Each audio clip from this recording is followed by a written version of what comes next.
Welcome to This Week in Astrology. This is episode number 540 for June 29 through July 5, 2020.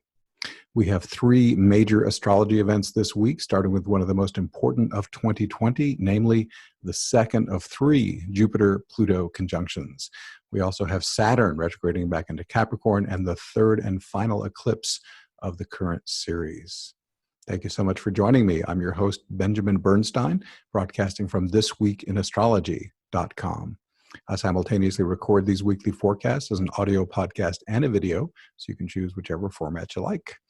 The video version includes my chart graphics for things like lunations and aspect patterns. You can also see these graphics if you read my forecast online. Just go to astroshaman.com, click blog on the menu bar, then choose the astrology forecast category. Please do leave me a rating, review, or comment wherever you're getting this episode so that others like you can find it.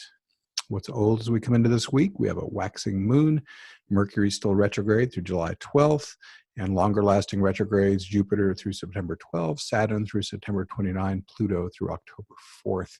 And we still have the tail end of that grand trine I've discussed previously with Venus, Juno, and Saturn.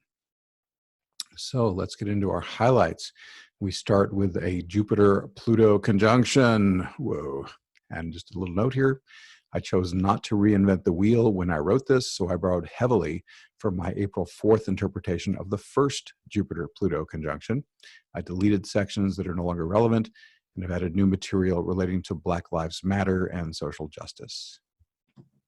Titanic extremes, good or bad, can be fueled by a year-long Jupiter-Pluto conjunction. That's happening at 24 degrees, 53 minutes Capricorn. I'll eventually include Saturn, who's energetically conjunct these two planets in this interpretation, but let's start with Jupiter and Pluto. This Jupiter-Pluto conjunction came into orb, which means close enough to connect energetically, on January 29 of 2020, and they'll remain in orb through January 7th of 2021. Their first conjunction was April 4th. The second is today on June 30th. They'll conjoin one more time on November 12th. Pluto, as we're currently seeing with the coronavirus, can bring death, transformation, and eventually rebirth. Jupiter, our solar system's biggest gas giant, is all about expansion.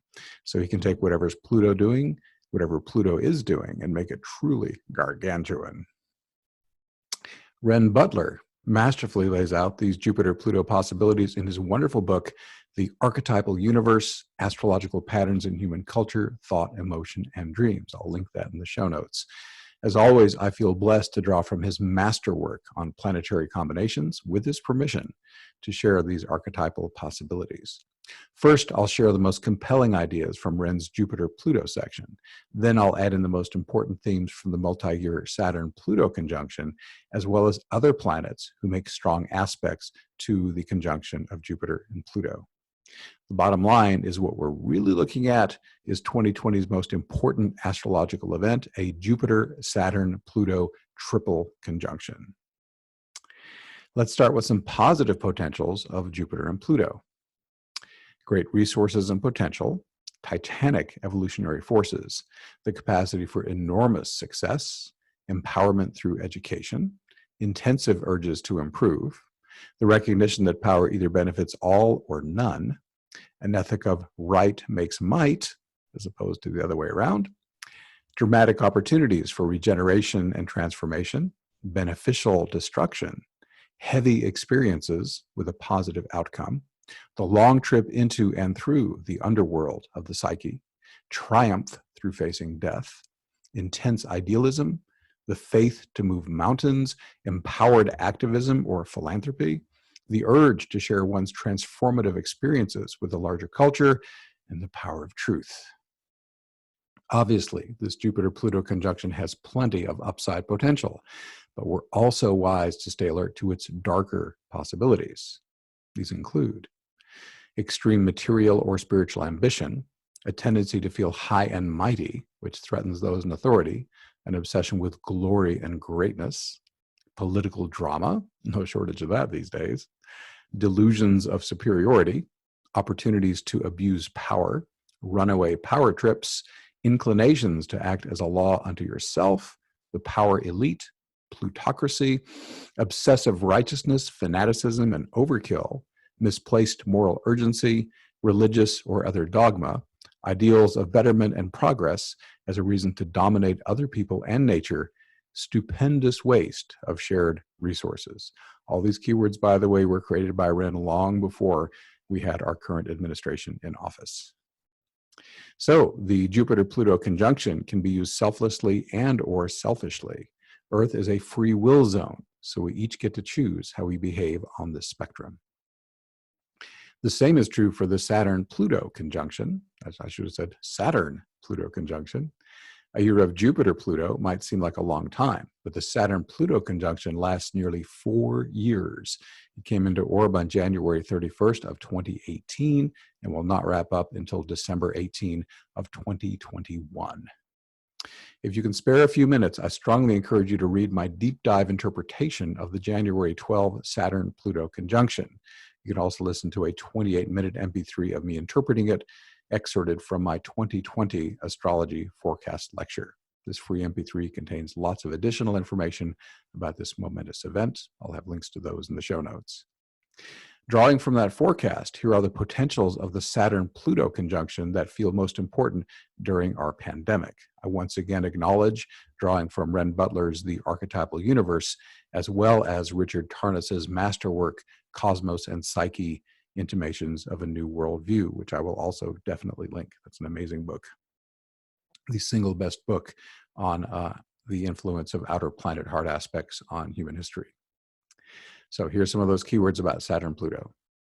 Profound discipline, strength, and endurance, heroic self-control, the capacity to bear down with great force and pressure on difficult situations until they're resolved, a deep sense of responsibility, challenges which lead to an urgent reformulation of priorities, a need to cut your losses and deepen your commitment to the important things in life, profound feelings of powerlessness, but with the resolve to continue, feelings of anxiety and fear, negative or threatening forces, a perception of irrevocable pressure and change, profoundly weighty events of enduring consequence, the irrevocable termination of an established order of existence, displays of personal and collective determination, unbending will, courage, and sacrifice in the face of danger and death, the transformation and forging of enduring structures, whether material, political, or psychological.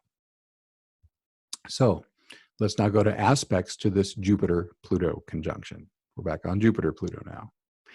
So 3 planets make important aspects to the Jupiter-Pluto conjunction. We've already discussed Saturn in terms of his conjunction to Pluto, but Saturn is also conjunct Jupiter and Pluto and influences this conjunction because of his proximity. The fact that Jupiter, Saturn, and Pluto crisscross each other throughout 2020 emphasizes how tightly integrated they are this year. Saturn's influence is well represented in the discussion of the Saturn-Pluto conjunction I just gave you and needs no more elaboration here. That leaves 2 more planets that add their influence to the Jupiter-Pluto conjunction. Pallas Athena is only about half a degree past Jupiter and Pluto. She's a renowned warrior goddess who sprang fully armored from the head of Zeus. If you want to use warlike terms, she could represent our battle against the coronavirus or against systemic racism and social injustice. However, Pallas is also known for being a master of strategy. With no vaccine to present it and no medicine that can cure it, we're ill-equipped to wage a traditional battle against the virus. So Pallas reminds us that we have to be clever to prevent it from spreading. Strategy is also essential in the Black Lives Matter movement. This movement has unprecedented momentum and for the first time is now supported by a majority of whites in the United States. Often, momentous social change seems to take forever to happen, but once we finally reach the tipping point, reality can shift with amazing speed. Just as I'm recording this, Mississippi has voted, it appears, to remove the Confederate battle flag from their state flag. Several products like Quaker Oats and Aunt Jemima are removing racist images from their products. So who thought that would happen so fast? All small things in larger perspective, but a lot of little things add up to a big societal shift, doesn't it? Anyhow, Off the improv, back to the script. It seems to me we're at such a tipping point now. If the leaders of this movement skillfully use Pallas Athena's tools, strategy, negotiation, diplomacy, and politics, there will be less need for battles in the streets. The final important aspect to the Jupiter-Pluto conjunction is Eris, that's E-R-I-S, who makes a tight square from Aries. She's best known as the goddess of discord. Snubbed from attending an important wedding attended by many Greek gods, she crashed the party and tossed out an apple marked, "To the fairest." The resulting brouhaha escalated into the Trojan War. On one level, Eris warns us against sowing unnecessary discord that can make our challenging situation even worse. But even this seeming villain has her upside. Sometimes when it's time for a big change, we need someone to upset the apple cart and shock us out of our status quo. In the case of Black Lives Matter, the apples have been the unjustified police killings of so many blacks, caught on video for the whole world to see. Discord can be a powerful motivator for change. So now we know what all the planets in the Jupiter-Saturn-Pluto triple conjunction are bringing to the party. Here's what I make of all this. The coronavirus pandemic could act as a necessary corrective for humanity. It has accomplished something extraordinary. You could even call it miraculous, that has never happened before during my lifetime, and I'm 60 years old. COVID-19 has presented humanity with a global mortal threat. It doesn't matter if you're rich or poor, industrial world or developing world. The virus couldn't care less about your religion, your sexual orientation, or the color of your skin. Now, that previous paragraph I just stated appeared in my April 4th Jupiter-Pluto forecast. Now, more than 2 months later, I'm seeing these words in a different light. The color of your skin does matter. Systemic racism has existed all around the world for centuries. Because of this, people of color are less likely to get quality health care. They're more likely to live in crowded conditions where social distancing is difficult or impossible. They have greater health challenges, which makes them more likely to die from COVID-19. I just heard on a podcast in the last day or two that 1 in 3 Black people know someone who has died from the coronavirus, and I think only something like 7 or 9% of whites know someone who's died. With a virus like this, what happens to any of us can happen to all of us. To ensure our own well-being, we have to make sure that everyone else also gets their needs met. This bounce-back effect also extends to all other living beings, including the planetary ecosystem. The pandemic and Black Lives Matter currently dominate the headlines, but the environmental crisis has not gone away. It would be great if all the harm caused by millennia of patriarchal dominator culture could be cleared with the snap of a finger. Where are you, Thanos, when we need you? On the good side. Instead, it appears that the whole stinking mess has to be flushed up, made conscious, and collectively cleared. That's what I believe is happening right now with the Black Lives Matter movement. If we want fresh, clean water to flow through our pipes, we first have to scrub off the toxic sludge layered on by past generations. As we deal with the toxic service-to-self aspects of our civilization, in the world around us, and in ourselves, we'll experience challenging feelings and thoughts. Some of us already have effective tools and techniques to do this essential inner shadow work. Others will learn how to do shadow work using simple DIY tools, such as my free healing invocation, which I'll link in the show notes. Some will discover that each layer of shadow work effectively done automatically opens them to a new level of spiritual awakening.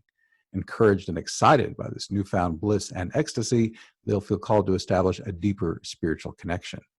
They'll unearth, perhaps for the first time in their current incarnation, an ever-present peacefulness inside themselves, burning warm and steady like an unquenchable fire. They'll learn how to seamlessly merge their human self with the higher self that created them. They'll discover that this makes harmony, flow, ease, and grace their new normal. Thousands do this every day, quickly and easily, using my free embodied awakening invocation. Again, that'll be linked in the show notes as well. Once they awaken enough, they may have a realization that's first shocking, then comforting. At the soul level, they chose to be on Earth at this time, even knowing in advance what a mess it was going to be. They came not to simply survive, but to serve. They knew in advance that it would be a high-risk operation. Many light warriors come to Earth, fall under the spell of spiritual amnesia, and never remember their missions. They get plenty of hints and nudges, as well as more dramatic wake-up calls, like the current pandemic. But Earth is a free will zone. Each human gets to choose whether to awaken or continue their spiritual slumber. The coronavirus has given us a tremendous opportunity, individually and collectively. At the very least, we can tune into the calm spiritual core that will help us navigate these troubled times more smoothly. Many of us will awaken to the service we came here to perform, and by deepening our divine connection, we'll receive the ongoing intuitive guidance we need to fulfill our mission. The particulars of each person's mission are unique, but they're all being coordinated by an overarching divine intelligence toward one glorious outcome, a new golden age on Earth. And the coronavirus, followed by the Black Lives Matter resurgence, are exactly the catalysts we need to get it rolling. I'm convinced that the global shift to higher consciousness is happening now. If enough of us act as if that's true, by treating each other with more love, compassion, and generosity, the world will become a much more wonderful place. That's our choice with the titanic energies of the Jupiter-Pluto conjunction, the Saturn-Pluto conjunction, and their collective Jupiter-Saturn-Pluto triple conjunction. The awesome potency of all this astrological power could result in a totalitarian hell or a utopian heaven. It's our choice. Every thought you think, every word you speak, and every action you take is a choice for one or the other. It's a US election year, but your most important vote will not be for president, as important as that is. With mankind's fate in the balance, what future are you voting for with your thoughts, words, and actions? So that's that. I'll get off my soapbox on that subject. Let's move on to Wednesday, July 1st. Saturn begins a 5.5-month farewell visit to Capricorn today, backing in from Aquarius at 7:37 p.m. Eastern Daylight Time. Saturn entered Capricorn first on December 19, 2017, first on this round anyway, this 30-year round. Then he forged ahead into Aquarius on March 21st of 2020. He re-enters Capricorn today on July 1st, 2020, and he'll settle into Aquarius for a more extended stay on December 17 of 2020. Saturn's return to Capricorn powerfully energizes his fundamental planetary meanings. These include maturity, responsibility, good time management, skillful planning and implementation, organization, and being the wise elder. Beware of Saturn's dark side, workaholism, excessive seriousness. You can help balance this with his love of Capricorny humor. Ends justify the means thinking, seeing everything as expendable and measurable productivity assets rather than having intrinsic and intangible value in themselves. Saturn challenges and slows down whatever is not in harmony with your highest good and gives supportive structure to that which is in harmony with it. And I've also noticed, this is off script, but there are times, however, when you are on the right track and Saturn throws up an obstacle, not because you're on the wrong track, but because you're being tested. And your ability to get beyond that obstacle is the test of whether you can continue forward on that particular path. So it's not always immediately obvious when an obstacle arises if it's to turn away or to find a way through it. And for me, I just use my intuition for that. Okay, back on script here. Of course, Saturn is in a triple conjunction with Jupiter and Pluto during the vast majority of 2020. His return to Capricorn intensifies its effects, and I've just told you all about that. Moving on to July 2nd and July 3rd, that Thursday and Friday. Ready to supercharge your service to a higher cause? You have massive support from two powerful planets conjoining Pallas Athena. Pluto makes its conjunction on July 2nd, that's 24 Capricorn, followed by Jupiter on July 3rd, that's at 24 Capricorn. Pallas Athena represents worthy causes that do not personally benefit you, except perhaps from the pleasure you experience by supporting them. What are you called to do right now to make the world a better place? On Saturday, July 4th, the U.S. Independence Day, Chiron opposes Juno today, and that's at 9 degrees Aries and Libra. Please see tomorrow's lunar eclipse interpretation to learn what they're up to, and that's what I'm about to talk about. All right, let's talk about this Capricorn lunar eclipse. Since it's also a full moon, the July 5th lunar eclipse at 12:44 a.m., that's at 13 degrees 37 minutes Capricorn, supports release and adjustment in business, productivity, and reputation. Other Capricorn themes include maturity, responsibility, and time management, as well as planning and implementation. If this sounds a lot like what I was saying about Saturn, it's because Saturn and Capricorn have exactly the same keywords. Aspects. The signature aspect pattern of this eclipse is a grand cross, astrology's most challenging and intense aspect pattern. On the graphic there, you can see a big red square. That's it. It includes the Moon, Sun, Mercury, Juno, Vesta, and Chiron.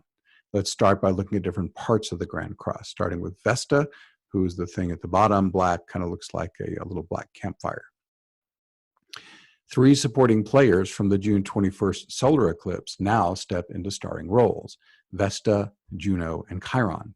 Vesta was over 7 degrees from the luminaries on June 21st, but now opposes the moon by just 1/30th of a degree.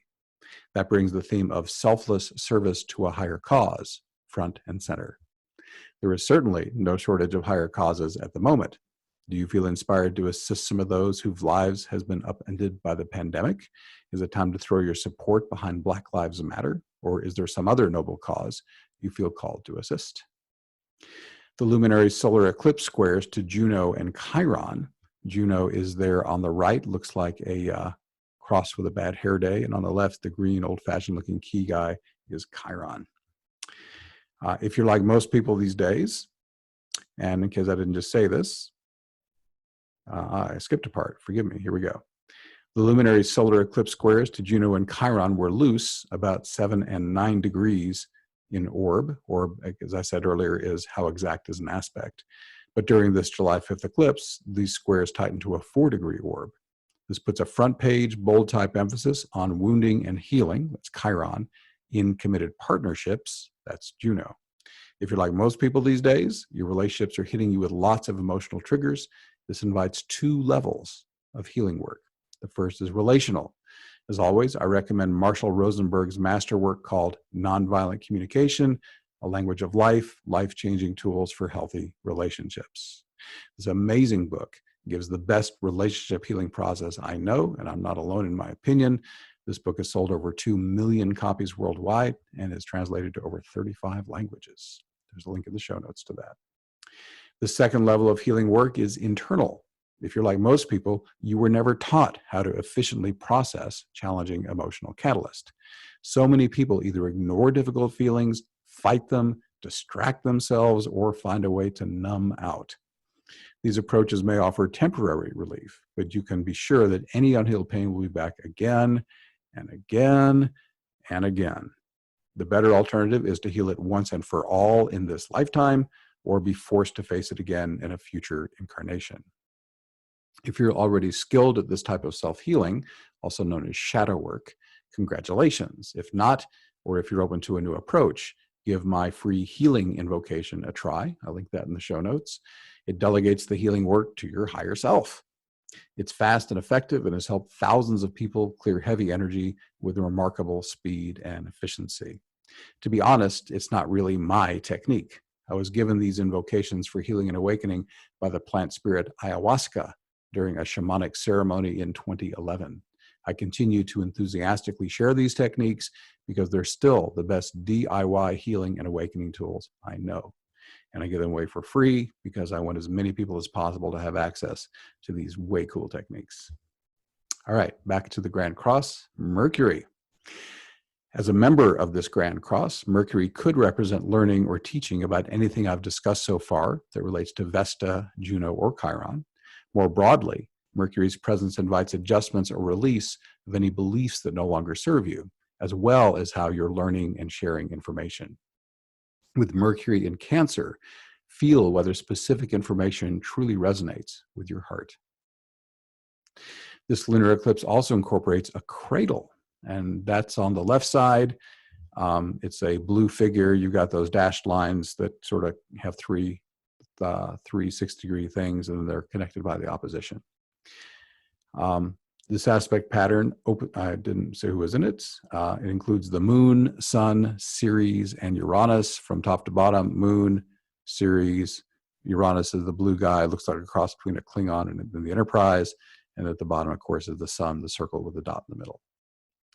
This aspect pattern opens the door to harvest and abundance, that's Ceres, if you're willing to follow your intuitive flashes, Uranus. Since Ceres can also represent sorrow and loss, Uranus suggests that these psychological wounds can be healed quickly if you follow your intuitive hits. Don't be surprised if these text messages from God lead you to an unorthodox healing modality. Finally, the Moon makes a loose grand stellium with Pallas, Athena, Jupiter, and Pluto. Actually, I take it back, because a grand stellium has 5. Let's just call it a stellium. It's only 4 things. I'll correct that.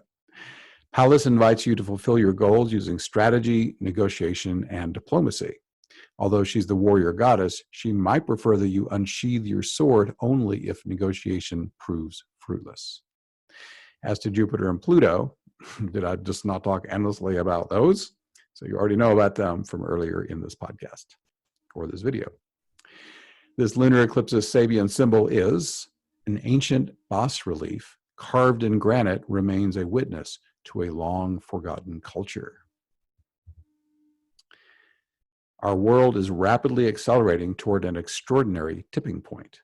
Because of this, it will not be long before the long forgotten culture in the symbol will be the one we're living in now.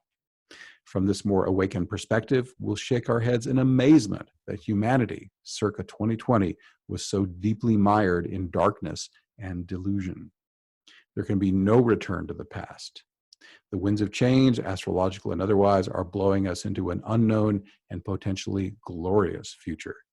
We're all facing fear now. Fear can make the comforting familiarity of the past feel very seductive, but that way lies annihilation. The only viable direction is into the future, into a more awakened, just, and harmonious world. I invite you to begin imagining our current dysfunctional reality as that ancient bas relief. Gandhi invited us to be the change that we want to see in the world. How can you now begin to co-create the more magnificent world that awaits us? All righty, it's been a long show, and that is all of the forecast elements.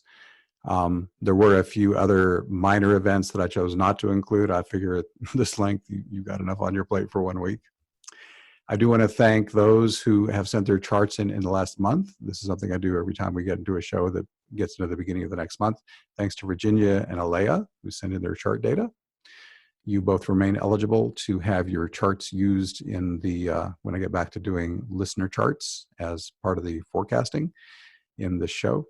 And of course, you're eligible to win a free session. I'll announce our free session winner here for this month shortly. Everyone's welcome to participate in Most Awakening Plus calls for free. I've got another one coming up this Saturday at noon Eastern Daylight Time, and I have those running until further notice. You find the link in the show notes about that. And that's just, it's amazing. We've been doing that for quite a while now on Saturdays, and everyone is different. Everyone's amazing. And I just love how the divine gives us a unique but awesome experience every time we do it. So feel free to show up. It's really awesome. As you know, I just talked about the third of the 3 eclipses we've been having. And if you want to work with me to learn what you can do with these eclipses, the eclipses run for 12 months after they happen. So there's plenty of time to work with the energies. And if you'd like to learn more about them, just book a reading with me. Right now, my rates are down by 1/3 because of the pandemic. So instead of $180 an hour, I'm at $120 an hour.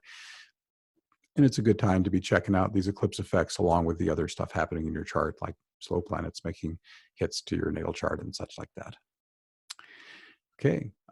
In fact, let me announce that free session winner right now. The winner is Anne, A-N-N-E. It's the only Anne I have who's born in Namsos, Norway in 1959. If you're that Anne, then pop me an email, info@astroshaman.com, and we'll make sure to get you set up with your free reading. Congratulations, Anne. Thanks for being here. Once again, I'm Benjamin Bernstein with astroshaman.com. I can serve you with astrology readings, shamanic healing, awakening activation, astrological event timing, and one-of-a-kind life coaching. I have one coachee who's now in her 27th coaching session. All my one-on-one services are equally effective in person or long distance. And during the pandemic, as I just mentioned, I've dropped my rates significantly because so many people are having a hard time financially. I also offer an unbeatable price on SolarFire, the #1 astrology software for Windows. And as I mentioned, I run the Awakening Plus online membership for spiritual support. You can learn all about this and more at astroshaman.com. To learn more about all this and more, check the show notes, or if you want to just get right to those, just go to astroshaman.com/540. Again, astroshaman.com, that's ASTRO, S as in Samuel, H, A, M as in mother, A, N as in Nancy.com/540. Please reach out if you have any questions. My email is info@astroshaman.com. My number for voice and text, 828-338-9852. I'd love to connect with you. We are wrapping up this episode. Once again, please leave me a rating, review, or comment wherever you're getting this episode so that others like you can find it. This Week in Astrology is honored to be chosen as one of the internet's top 10 astrology podcasts. Check out our website where you can hear the show and subscribe to podcast updates. As I mentioned in regard to the people who sent their charts in, you can do a single sign up for 2 great opportunities, chances to win a free consultation and have your chart interpreted on the show. Go to thisweekinastrology.com. From there, you'll be redirected to the appropriate area of astroshaman.com. Finally, whatever your sun sign, my forecast can help you make the best use of the current astrological energies. All dates and times are in the U.S. Eastern Time Zone. Events are most powerful on the dates listed, but their influence will be active for at least a week before and after.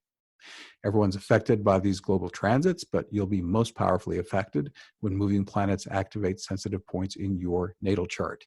Discover how these transits will personally affect you by booking a session with me. To learn more about my Astrology Plus sessions, just go to astroshaman.com. On the menu bar, it says Services, first pull down, Astrology Plus. Thanks again for spending this time with me. Stay safe, stay healthy. I wish you infinite blessings as the stars light your way.